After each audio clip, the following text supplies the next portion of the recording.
So basically today we are going to perform the jQuery data table in ASP.NET MVC in a quicker way. So first of all, just we have to open the project which we have done in the previous lecture, CRUD operation. Then we have to open it in the Google Chrome.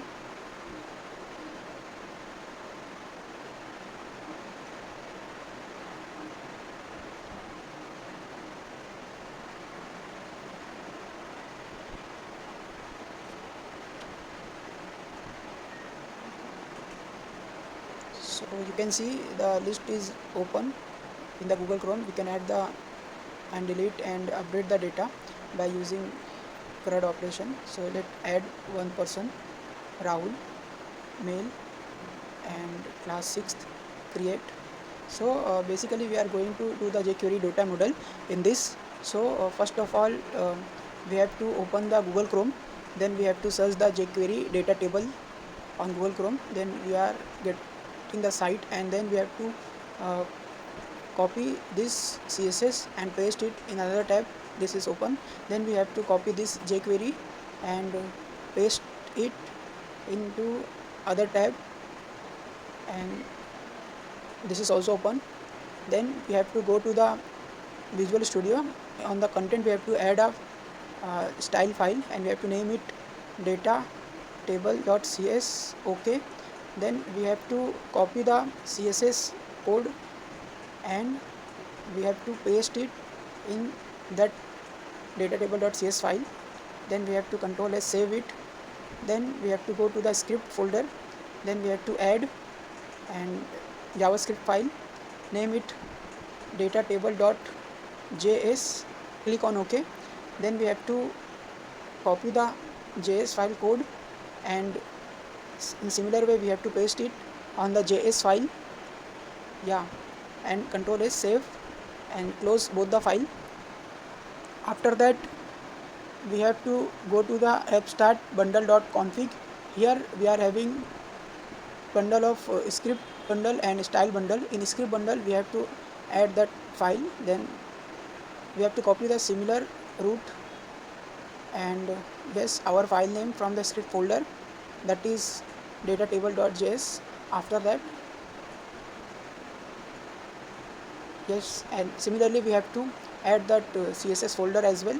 First we have to copy the same root till the content and slash, and after we have to copy our file CSS data table.css.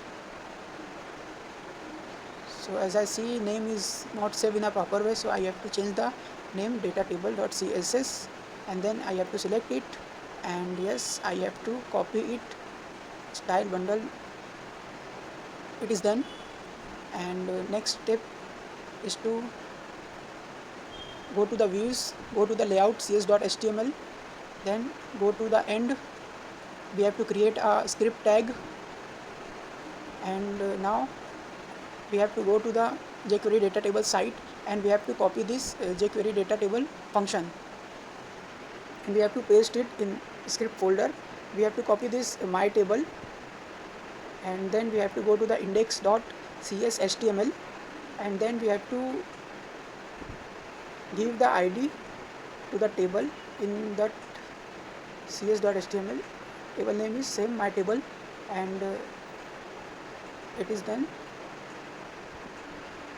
Then we have to take our head tag, and we have to take the data into the head tag, and then we have to take another body tag, and in body tag we have to take the for each loop data.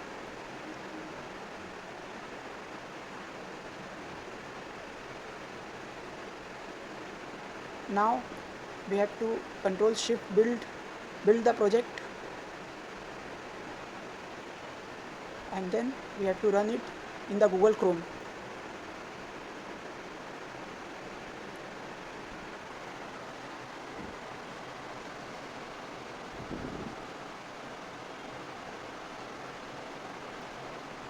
You can see that the jQuery data table functionality are applied on our table. It can be easily searched. Pagination is also applied. It can also be taken 25 records per in the page, but we are having less than 25 records, so it's showing that. we are having 10 records, then we can search 2, it filters to record data.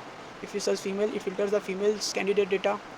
And yeah, we can also do one thing, in the table we can add that bootstrap class, like table bordered, and we can also add that table hoover. We can also add the table responsive, and we can also add that table striped, so that our table becomes more effective when we see it. So hot load and reload the page. Now you can see that our table is more systematic and it looks good as compared to previous table. So yes, we can update the data and save it, and yeah, in that way we can complete the jQuery data table. So if you like this video, kindly subscribe the channel.